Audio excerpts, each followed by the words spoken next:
Señor le bendiga más, mis hermanos. Qué gran privilegio adorar a Dios junto con ustedes. Me gozaba con cada alabanza que entonamos al Señor y doy gracias a Dios por una vez más tenerme entre ustedes y concederme el privilegio, el gozo de compartir la palabra del Señor. Quiero inmediatamente invitarles, para aprovechar el tiempo al máximo, a que vayan conmigo al libro de Isaías, capítulo 6. Esta porción ya fue leída al principio del servicio, por ende no la voy a leer otra vez. Simplemente sí quiero señalar que Isaías, uno de los profetas de Dios, uno de los hombres encargado de traer la palabra de Dios al pueblo de Israel, nos da este pasaje, esta experiencia que quedó sellada, quedó escrito, y justamente él empieza a citar, él empieza a escribir este capítulo mencionando un evento que está marcando el pueblo de Israel en el momento en que está pasando. El versículo 1 de Isaías dice: en el año de la muerte del rey Usías, precisamente es este año en el que Dios viene a Isaías con una visión. Y yo quiero señalar, quiero poner como algo importante el hecho de que es justamente este momento histórico en el que Isaías viene a escribir estas palabras y viene a recibir de Dios una visión. ¿Quién era Usías en el pueblo de Israel? Fue un año de mucho dolor, de mucha aflicción en el pueblo. Este rey por 52 años había gobernado la nación de Israel. Era un rey que les había conducido en las batallas, era un rey que le había engrandecido todo el reino. Según el relato bíblico, usted sabe que los reyes de Israel se dividieron en dos grandes grupos. Dice la Biblia que habían lo que estaban haciendo bien ante los ojos de Dios y lo que hacían lo malo ante los ojos de Dios. Usías se consigna como uno señalado que hacía lo recto ante los ojos de Dios. Usías, juntamente con todo su ejército, conquistaba las naciones. Estaba peleando siempre, él contrató ingenieros para construir catacumbas y instrumentos de guerra en sentido general. El año en que este rey muere, viene entonces una crisis, viene un dolor a todo el pueblo.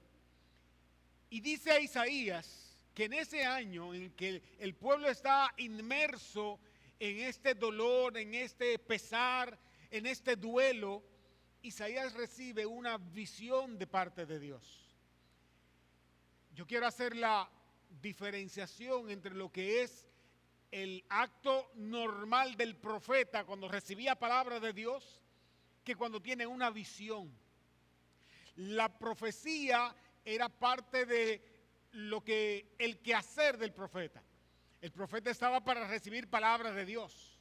Ahora, cuando Isaías dice que él recibió una visión de parte de Dios, es porque va a enfatizar otras cosas.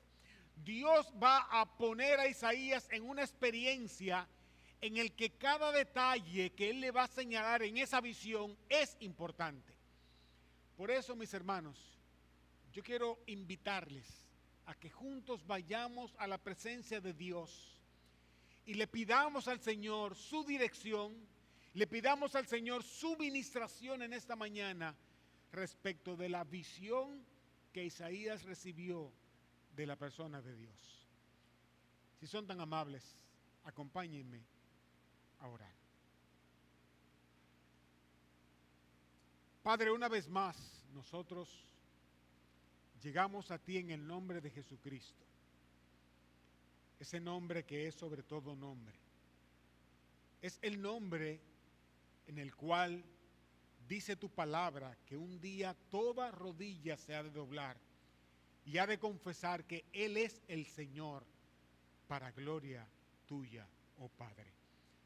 Por eso nosotros, en su nombre, pedimos que mediante tu palabra, tu Espíritu Santo la tome, cual espada que es, y penetre a lo más profundo de nuestro corazón, discerniendo las intenciones del corazón, trayendo a nuestras vidas renuevo, trayendo a nuestras vidas luz, trayendo a nuestras vidas tu dirección. Oh Padre, te oramos para que tú glorifiques tu nombre en esta mañana en medio nuestro y que tu palabra una vez más traiga edificación a tu pueblo aquí reunido.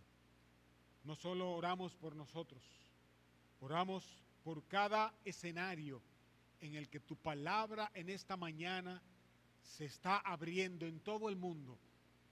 Y te rogamos, Dios, instruye a tu pueblo mediante la administración de tu Espíritu. Te lo pedimos en el nombre de Jesús, dándote gracias. Amén. Amén. Dice la Biblia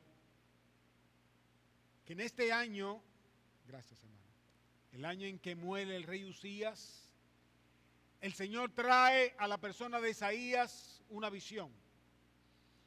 Y el contenido de esta visión, dice él, vi yo al Señor sentado sobre un trono alto y sublime, y la orla de su manto llenaba el templo. Ese es el contenido de la visión. Lo primero que Isaías resalta en este pasaje es que ve al Señor sentado en un trono alto y sublime. Dios está sentado en su trono, según lo que Isaías está empezando a ver de parte de Dios. Y sus vestiduras y la orla de sus vestiduras llenaba todo el templo, todo el santo lugar. Una de las cosas que Dios quiere mostrarle a Isaías mediante esta visión es que Él es el que está sentado en el trono. El pueblo de Israel está pasando por el pesar del dolor de haber perdido un gran líder, pero Dios le muestra a Isaías que Dios está sentado en el trono. El que está reinando es Dios, le dice Dios a Isaías. El que sigue reinando es Dios, le dice Dios a Isaías. El que sigue sentado en el trono como rey, sigue siendo Dios. El que quita y pone los reyes sigue siendo Dios. El que gobierna toda situación sigue siendo Dios. El que dice él, toda su presencia está llenando el lugar. Toda la tierra van a proclamar más luego los ángeles, está llena de su gloria, es Dios. Mis hermanos, y toda la creación está contemplando siempre la grandeza de Dios. Dios es el que lo llena todo. Dios es el que tiene existencia en sí mismo. A Dios nada le sorprende. Dios controla toda situación. Esto es importante, mis hermanos, que Isaías lo supiera. Esto es importante que Isaías viera a Dios de esa manera y que comunicara al pueblo cómo él estaba viendo a Dios. Porque aunque el pueblo sentía desesperanza por haber perdido un gran líder, Dios le está diciendo a Isaías, yo sigo sentado en mi trono. Yo sigo gobernando sobre mi pueblo. Yo sigo estando en el justo lugar donde merezco como rey y señor de todo el pueblo. Muchas veces, mis hermanos, yo me he preguntado, cuando nosotros venimos a este lugar, venimos a contemplar a quién. Venimos a estar en la presencia de quién. Porque justamente Isaías lo que nos va a mostrar en todo el texto es cómo reaccionamos nosotros, cómo reaccionó él, cómo reaccionó todo lo que estaba a su alrededor ante la presencia de Dios. Y yo me pregunto, cuando estamos aquí, cuando estamos en presencia de Dios, ¿qué estamos viendo? ¿Qué es lo que usted contempla cuando viene a un lugar como este? Viene usted y prepara usted su corazón para un encuentro con el gran Dios que tiene. Prepara usted su corazón para contemplar al Rey del universo. Prepara usted su corazón, preparo yo mi corazón para encontrarme con el Señor de los cielos, con el que reina sobre toda circunstancia. ¿Sabe usted en presencia de quién está usted cuando viene a este lugar? Yo no sé si usted lo cree, mis hermanos, pero yo creo que Dios está aquí. No porque yo lo digo, sino porque esa fue su promesa. La promesa de Dios es estar en medio de su pueblo. He aquí, pueblo de Dios. ¿Es esto pueblo de Dios? Pues entonces Dios está en este lugar. La pregunta que yo siempre me hago es, cuando yo voy a la casa de Dios, ¿me preparo para encontrarme con Dios? Si yo vengo a este lugar para encontrarme con Dios, entonces hay algo que tiene que pasar en mi vida. Si yo no veo a Dios cuando veo a este lugar, entonces algo está pasando en mi vida. Porque ciertamente Dios está aquí. Y déjeme decirle, vamos a verlo más adelante, vamos a verlo en todo el pasaje. Todo lo que está alrededor de la presencia de Dios reacciona ante Dios. Mire conmigo el versículo 2. Vamos a ver la actitud de los seres espirituales delante de Dios. Él dice, por encima de él, de una forma como coronando la presencia de Dios, dice, había serafines y cada uno tenía 6 alas. Con 2 cubrían sus rostros, con 2 cubrían sus pies y con 2 volaban. Fíjese que Isaías está viendo una visión. Y como le dije antes, la experiencia de tener una visión en la presencia de Dios va a enfatizar los pequeños detalles. Y a mí me gustaría quedarme en los pequeños detalles de los ángeles. ¿Por qué Isaías describe que estos ángeles tenían 6 alas? Y dice que en qué usaban cada una de sus alas. Dice que con 2 cubrían su rostro, con 2 cubrían sus pies y con otras 2 volaban. ¿Qué significa todo esto? Bueno, mis hermanos, el que los ángeles tuvieran que cubrirse su rostro ante la presencia de Dios indica respeto y reverencia ante Dios. Que con 2 cubrieran sus pies es símbolo de temor y temblor, de cuidado en la presencia de Dios. Y que con 2 volaban significa esa disposición de servir que tenían esos ángeles para Dios.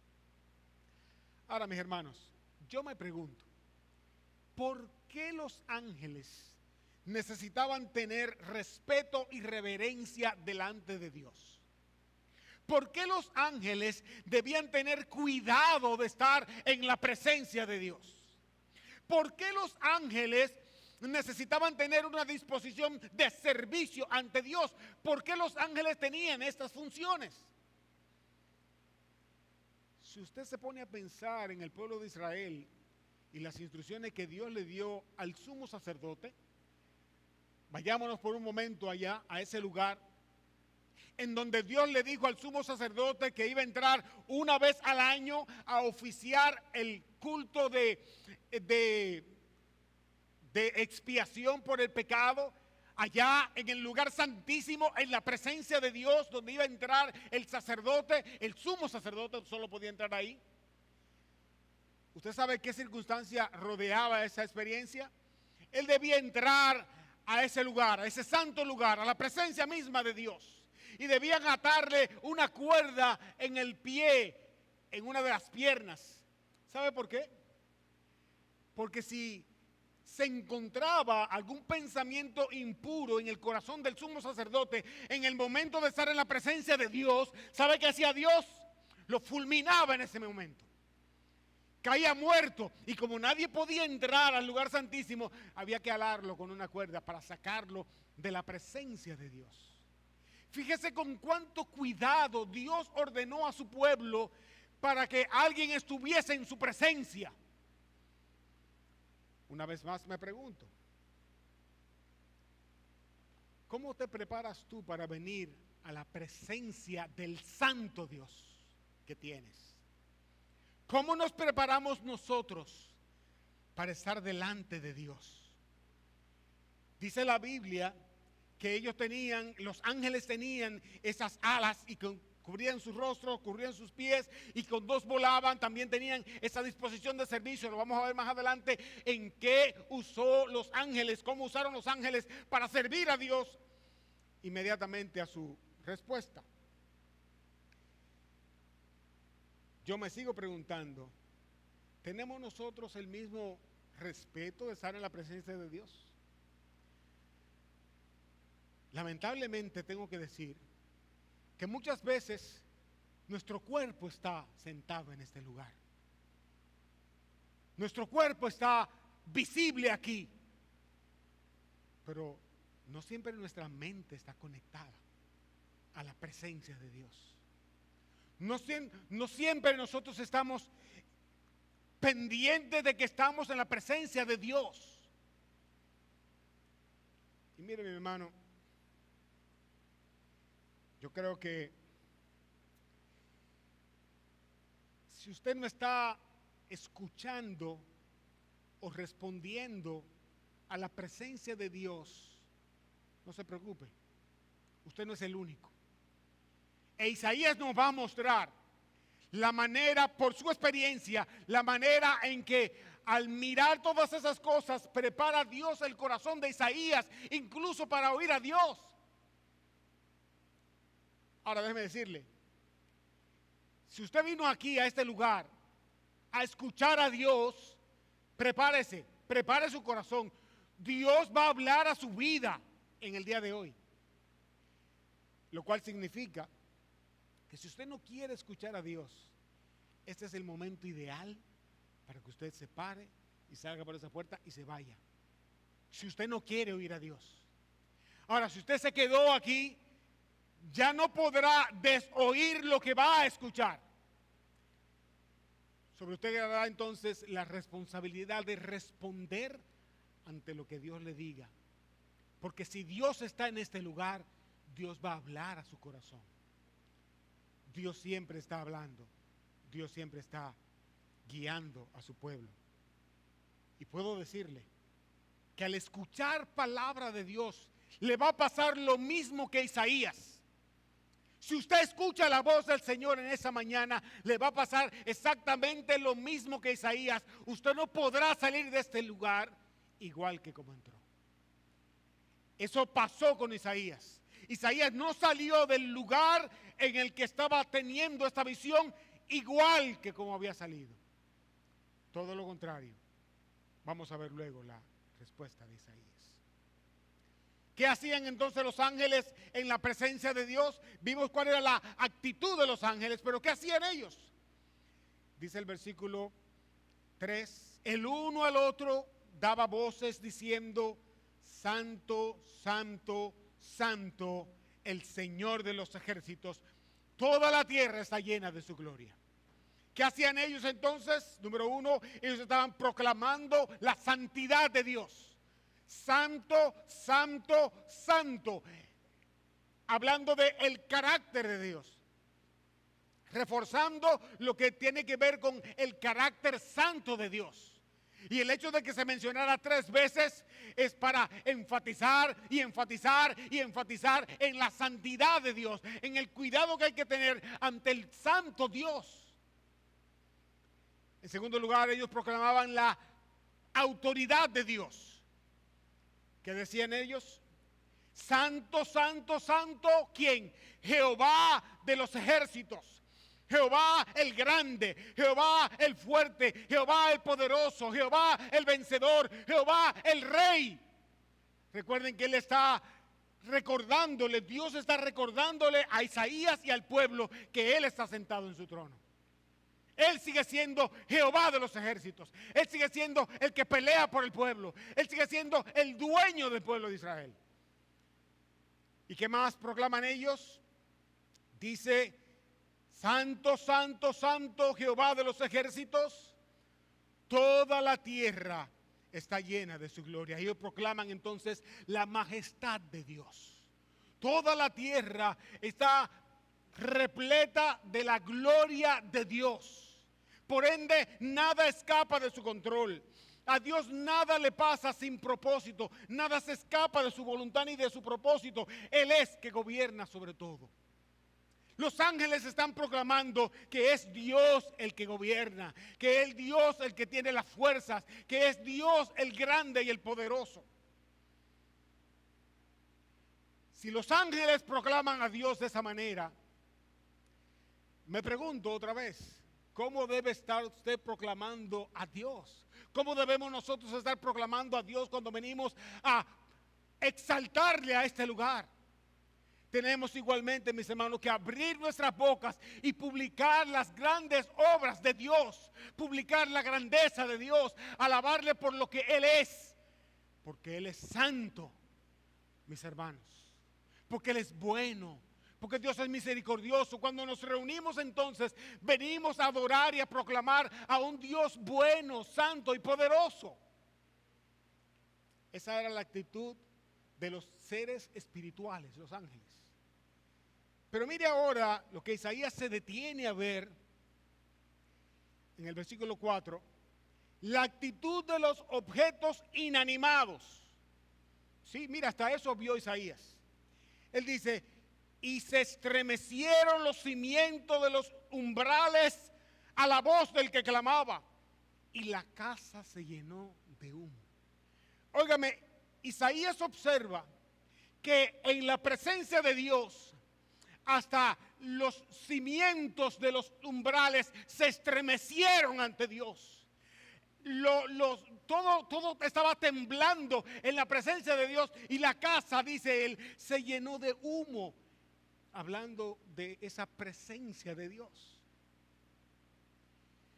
Déjeme decirle que hasta lo que no está llamado a responder, en la presencia de Dios responde.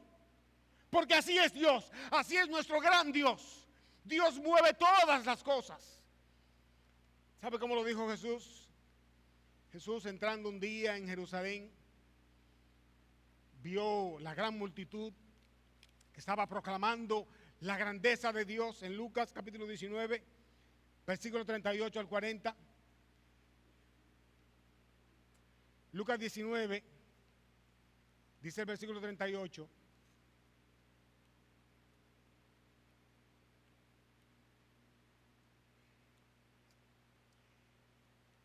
La multitud Jesús estaba entrando a Jerusalén.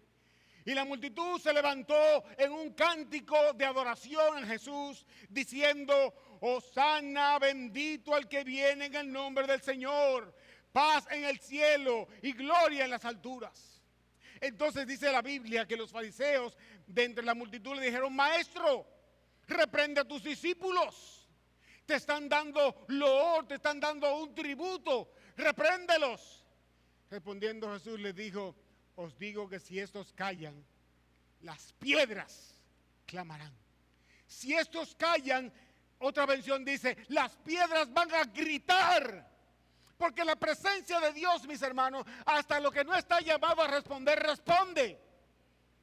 Si tú estás aquí en la presencia de Dios, aunque tú estés en la condición en que estés, vas a responder. Tienes que responder a la presencia de Dios. En cuarto lugar, mire la actitud de un siervo de Dios. Dice él, versículo 5, entonces dije, ay de mí, porque estoy perdido. Otra versión dice, porque muerto soy, muerto soy. Pues siendo un hombre de labios inmundos y habitando en medio de un pueblo de labios inmundos, mis ojos han visto al Rey, Jehová de los ejércitos. La primera cosa que uno ve en este siervo de Dios es un reconocimiento de su condición de humano. versus el privilegio que Dios le ha concedido. Miren, él exclamó: ay de mí, qué indigno me siento. Ay de mí, yo solo soy un pecador. ¿Usted recuerda al publicano cuando Jesús enseñaba a sus discípulos respecto de la manera de orar? Había un publicano que no quería levantar los ojos. Él simplemente se daba por el pecho y decía: sé propicio a mi pecador. Mientras que había un fariseo que se estaba vitoreando y decía: oh Señor, gracias te doy porque yo no soy como este vil publicano. La actitud de un siervo de Dios en la presencia del Señor no es de orgullo, es de humildad. Es de reconocer que somos indignos. Ahora, yo sé que usted ha escuchado mucha gente decir: no, Dios tiene que bendecirme a mí porque yo soy hijo de Dios. Y porque yo soy hijo de Dios, yo soy un príncipe, porque si Dios es el rey, yo soy el príncipe. Y como príncipe, yo merezco la bendición de mi Padre Dios. Dios tiene que bendecirme, yo soy su hijo. Yo veo en Isaías una actitud completamente diferente. Yo veo en Isaías la actitud de que yo soy hijo de Dios, pero yo soy un pecador que no merezco a Dios. Yo soy un pecador que no merezco la gracia de Dios. Yo soy un pecador que no merezco ni siquiera que Dios tenga misericordia de mí. La actitud de un siervo de Dios es reconocer que no merece nada. Y que si aún tiene algo, lo tiene por la gracia de Dios. Mi hermano, mire, nada de lo que usted tiene, nada de lo que yo tengo, lo tenemos porque nosotros somos grandes, ni fuertes, ni sabios. Lo tenemos por la gracia de Dios. Pablo le dijo a los hermanos: aún los ricos entre ustedes, los que se creen sabios, Dios hizo a esos sabios necios. Y prefirió escoger a lo vil y menospreciado del mundo para humillar a esos que se creen algo. En la presencia de Dios, mis hermanos, no nos creemos nada. Somos simples receptores de una gracia que no merecemos, de una gracia que no entendemos. Él dijo: ay de mí que soy muerto porque estando en un pueblo de labios inmundos, y yo mismo teniendo labios inmundos, mis ojos han visto al Rey. Finalmente, ¿cómo responde Dios ante una actitud de esa naturaleza? Dios está allí mostrando toda su gloria, todo su poder, delante de los ángeles que están proclamando la grandeza de Dios, delante de los quiciales de las puertas del mismo templo que está respondiendo a la presencia de Dios, delante de Isaías, que como indigno se tira al suelo y grita: ay de mí, mejor me fuera a morir porque estoy viendo mis ojos a Dios. ¿Qué hace Dios a continuación? Versículo 6 dice: entonces voló hacia mí uno de los serafines con un carbón encendido en su mano. ¿Sabe qué hizo el ángel? ¿Sabe qué usó el ángel? Las dos alas. ¿Recuerdan las dos alas que tenía para volar? Inmediatamente a la mandato de Dios, a la autoridad de Dios, el ángel reaccionó y fue con sus alas, las alas que tenía para volar, voló, dice Isaías, hacia mí un ángel. Estaba ese ángel listo, siempre dispuesto para servir a Dios. Ese ángel que estaba listo para servir al mandato de Dios voló inmediatamente a cubrir el propósito de Dios. Y tocó, fíjese que el lugar tocó específicamente el ángel. Dice él que tomando ese carbón encendido que había tomado del altar con unas tenazas, con él tocó mi boca. Donde Isaías entendía que se sentía indigno: yo soy un hombre de labios inmundos, habito en medio de un pueblo de labios inmundos. El ángel fue a ministrar exactamente el lugar en el que Isaías se sentía indigno delante de Dios, en el que Isaías se sentía necesitado de parte de Dios. Lo que quiero decirte con esto es, mis hermanos, que la presencia de Dios está en este lugar. Hay una necesidad que tiene tu corazón. Hay una necesidad que tiene tu alma, que Dios está ministrando en este momento ahora. Yo no sé qué es. Yo no sé cómo se llama. Yo no sé cuál es el nombre que tú le tienes a esa necesidad profunda que puedes tener de Dios. Pero ante eso, siente una ministración de parte de Dios. Dios está aquí, mi hermano. Y Dios no está pasando por este lugar simplemente porque sí. Hay propósito en Dios en reunir a su pueblo cada vez frente a su palabra. Y Dios está respondiendo a una necesidad de tu corazón. A lo mejor tú necesitas entender que Dios es el que gobierna en toda situación. Tú no tienes el control. Dios tiene el control. Tú no eres quien manda. Dios es el que manda. No debes preocuparte por lo que viene más allá, por lo que viene mañana. Dios tiene cuidado de ti, absoluto cuidado de ti, porque Él está sentado en su trono. Dios sigue sentado en su trono. Iglesia, quiero decirte, Dios sigue sentado en su trono. Él no se ha movido de ahí. Y nadie lo moverá, porque Él es Dios. Él solo es Dios. Ahora déjame mirar otra cosa del mismo texto. Cuando el ángel tocó los labios de Isaías, dice: he aquí, esto ha tocado tu labio y es quitada tu culpa y es perdonado tu pecado. Isaías está siendo en ese momento perdonado por Dios, capacitado por Dios.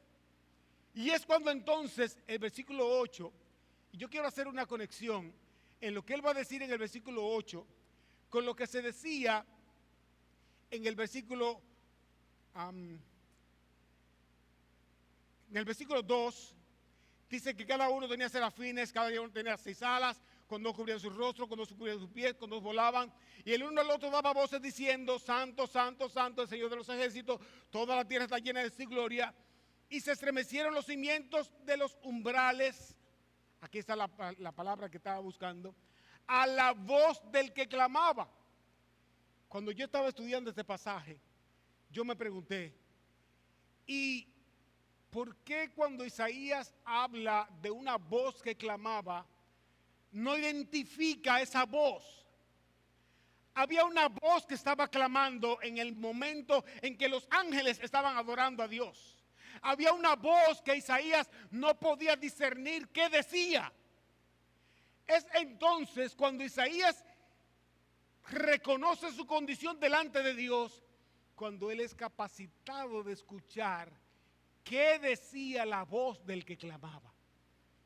Entonces dije yo, el versículo 8, entonces oí la voz del Señor. Oí la voz del Señor cuando fue reconocido su pecado delante de Dios. Cuando humilló su corazón delante de Dios, él entonces fue capacitado de oír a Dios. Entonces ahí sí respondí mi pregunta: ¿por qué a veces yo no oigo a Dios? ¿Por qué a veces yo voy a la palabra y no escucho a Dios? Vengo a la iglesia y no escucho a Dios. No estoy consciente exactamente qué me quiere decir Dios.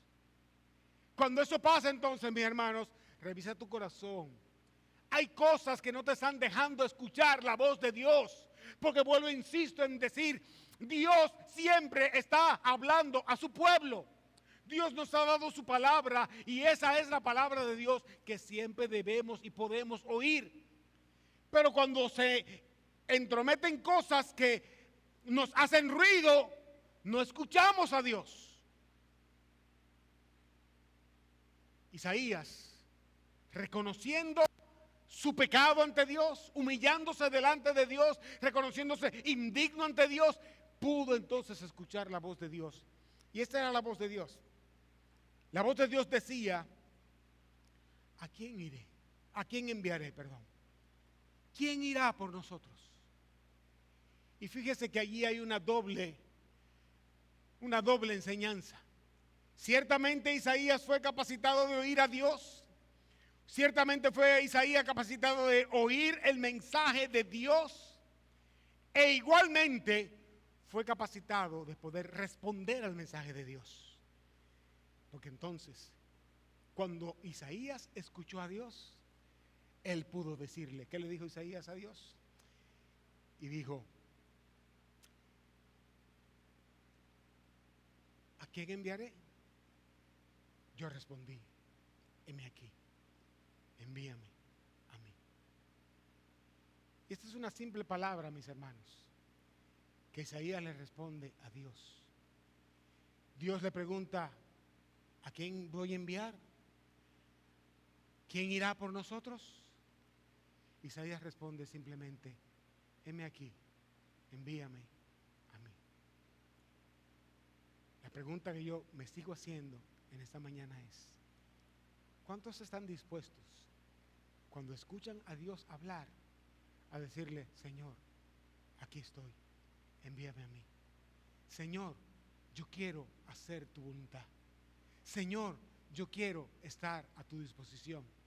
Señor, yo quiero ser como uno de esos ángeles que tenían 2 alas para volar y que tú solamente tienes que guiñarle un ojo, que tú solamente tienes que decirle algo y inmediatamente van a ir a responder al llamado de Dios. Mi pregunta sigue siendo, ¿estás tú en este lugar dispuesto, disponible para responder al llamado de Dios? ¿Y para qué me está llamando Dios? Dios te está llamando a ti a rendirte ante su voluntad, a rendirte ante su propósito, a rendirte ante lo que tú quieres, ante lo que Él quiere hacer en tu vida y a través de ti. Cosas particulares, otra vez, yo no lo sé, pero eso debes encontrarlo tú en una relación íntima con Dios. Lo que Dios sí quiere oír de ti en esta mañana es que tú le digas, Señor, aquí estoy, envíame a mí. Esta mañana en la escuela dominical estábamos mirando el pasaje en el que el Señor Jesús estaba con sus discípulos y dice que venían las multitudes y Él las veía como ovejas que no tienen pastor, desamparadas y dispersas. Y Él le dijo a sus discípulos, orad al Señor de la mies para que envíe obreros a su mies. La mies es mucha y los obreros pocos. Dentro de los pocos, yo espero que toda esta congregación pueda decirle al Señor, Señor, yo quiero ser como Isaías. Yo quiero que tú me envíes a mí. ¿Hacer qué? Hacer lo que tú me digas que haga. No le pongas agenda a Dios. Sométete a lo que Dios te quiera guiar. Y que esa sea la respuesta de un siervo, de una sierva que en este momento está en este lugar en la presencia de Dios. Si acaso tú estás aquí y todavía no conoces al Señor, debo decirte algo. Dios envió a su Hijo Jesucristo a morir en una cruz por tus pecados y por los míos. Y Dios demanda, escúchame bien, Dios no te está rogando. Dios demanda de todos los hombres en todo lugar a que se arrepientan de sus pecados. Porque sabe que somos pecadores. Dios no tiene que rogarte a ti que te arrepientas. Dios demanda de ti que te arrepientas y que confíes en Cristo Jesús como el único y suficiente Salvador. Porque fue Él el que fue a la cruz a morir. No fueron tus buenas obras, no fueron tus grandes liturgias, ni tu religión. Fue Jesucristo el que murió en la cruz por tus pecados y por los míos. Yo espero que tú puedas decir en esta mañana también, si estás aquí sin Cristo, envía aquí, Señor, yo quiero hacer tu voluntad. Vamos a orar.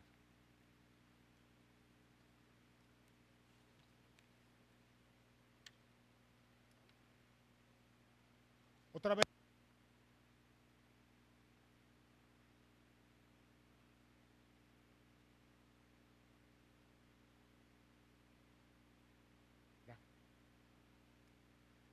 agradecido de que tú la envías con un propósito a nuestras vidas y a nuestros corazones. Mi oración es, Señor, que tú cumplas tu propósito y tu voluntad a la palabra que has enviado en esta mañana a tu pueblo. Seas exaltado y glorificado, Señor. Yo ruego por todos aquellos que estamos en este lugar, en tu presencia. Tú conoces cada uno de nuestros corazones. Tú conoces cada una de nuestras necesidades, Señor. Tú sabes cómo hemos llegado a este lugar. Pero no queremos salir como llegamos. Queremos que tú nos provoques a cambio. Queremos que tú nos provoques a entrega. Queremos que tú nos provoques a vivir mejor para la gloria de tu nombre. No se trata de nosotros, oh Dios. Se trata de ti. Se trata de lo que tú quieres hacer, no de lo que nosotros queremos hacer. Se trata de tu propósito. Se trata de mostrar al mundo en que tú reinas. Y el primer corazón, la primera vida en que reinas es la nuestra. Permítenos poner en evidencia que creemos esa verdad. Una vez más, gracias Dios por lo que tú quieres hacer en medio de tu pueblo. Te pedimos que así mismo sigas haciendo tu voluntad en nosotros. Oramos en el nombre de Jesús.